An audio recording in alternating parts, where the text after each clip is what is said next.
Everyone, welcome back to my channel মেহনত video.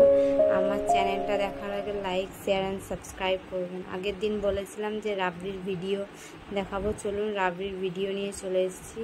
এই দেখুন, আমি এটা 250 পরিমাণ দুধ নিয়েছি আর 3 টেবিল স্পুন বেশি করে সুগার বা চিনি নিয়ে নেবেন। চিনির পরিমাণটা একটু বাড়িয়ে দেবেন আর এটা লো ফ্লেমে করবেন সবসময়, আর ভালোভাবে নেড়ে নেবেন। এই দেখুন, এটা হচ্ছে এলাইচি পাউডার। যাদের বাড়িতে এলাইচি পাউডার নেই তারা এলাচকে থেকে নিয়ে দিতে পারেন, ঠিক আছে, এলাচি গুঁড়ি করে নিতে পারেন। এবার হালকা লো ফ্লেমে এই জিনিসটা করতে হবে। আর হ্যাঁ, এই জিনিসটা ঠান্ডা খেতে বেশি ভালো লাগে জিলিপির সঙ্গে।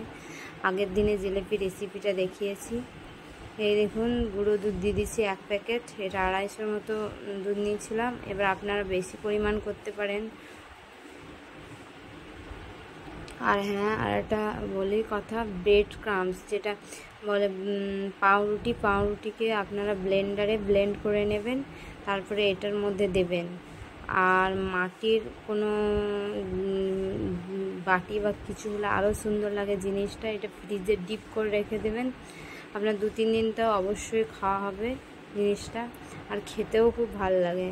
জিলিপির সাথে খেয়ে দেখবেন জিনিসটা কেমন লাগে। এই দেখুন, এটা ব্রেড ক্রাম্বস, পাউরুটি গুঁড়ো যাকে বলে।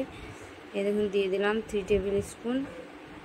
আর এটা লো ফ্লেমে চালাবেন সবসময়। বাড়িতে একবার অবশ্যই ট্রাই করে দেখবেন, দারুণ খেতে লাগে। একবারে যেমন বাইরে রাবড়ি পাওয়া যায় সেইরকম টাইপের এই রাবড়ি লাগে।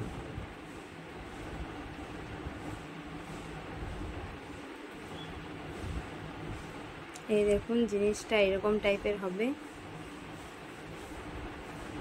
আর হ্যাঁ, আরও কোনো কিছু ভিডিও যদি দেখতে চান অবশ্যই কমেন্টে জানাবেন। আমার ভিডিও কেমন লাগছে অবশ্যই বলবেন। কোনো কিছু যদি ভুল হয় তো ক্ষমা করবেন। এই দেখুন, ভালোভাবে এটাকে ফুটিয়ে মারতে হবে দুধটাকে।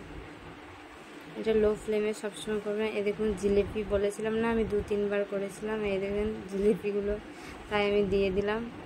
বাড়িতে জিলিপি করে দেখবেন, খুবই ভালো হয়। তবে এতটুকুই থাক।